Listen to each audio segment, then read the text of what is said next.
నేను కథలు వినేటప్పుడు నేనే వింటానండి.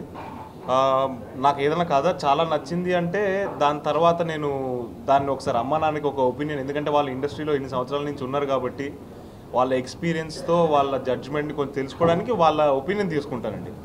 బట్ ప్రైమరీగా నేనే నా కథలు వింటాను, నాదే మొత్తం డిసిషన్ అంతా కూడా. ఎందుకంటే వాళ్ళు చాలా బిజీగా ఉన్నారు, వాళ్ళు నేను పెద్దగా ఇబ్బంది పెట్టదలుచుకోలేదు.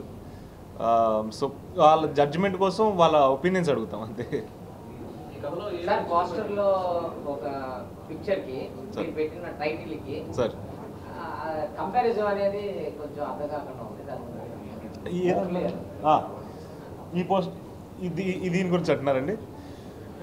సో ఇది ఎందుకంటే అండి, ఈ సినిమాలో మనకి ఇంత అందరు క్యారెక్టర్లు ఉన్నారు. ఇప్పుడు మనకి జనాలు తెలుసుకోవాలి కదా, ఎందుకంటే ఇప్పుడు హర్ష ఉన్నాడు, సాక్షి ఉంది, బండి సరోజ్ గారు ఉన్నారు, ఇంక మోనికా అని ఇంకో అమ్మాయి ఉన్నారు.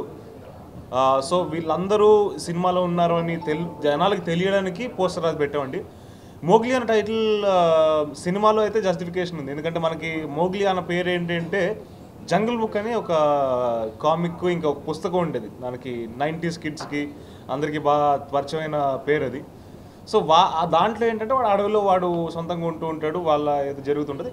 దాని నుంచి స్లైట్గా ఇన్స్పిరేషన్తో ఉన్నది, బట్ దానికి సంబంధం లేదు మా కథకి. ఇది పార్వతీపురం పాడేరులో జరిగే ఒక కథ. వీడి పేరు మురళీకృష్ణ, వీడు ముద్దుగా వాడు అడవిలో వాడే బతుకుతున్నాడు కాబట్టి మోగ్లీ అని పేరు పెట్టుకున్నాడు.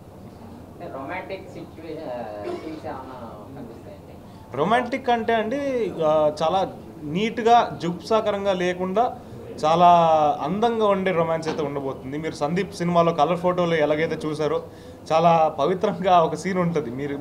మీకు ఐడియా ఉందో లేదో తెలీదు, తను ఇలాగా ఏదో హారతిస్తూ ఉంటే ఆ అమ్మాయి డాన్స్ చేస్తుంటుంది అమ్మవారి గేటప్లో. సో అంత నీట్గా హ్యాండిల్ చేశారు రొమాన్స్ని. చాలా అంటే ముద్దొచ్చేలాగే ఉంటుంది కానీ ఏ జుగుప్సాకరంగా ఏది ఉండదు.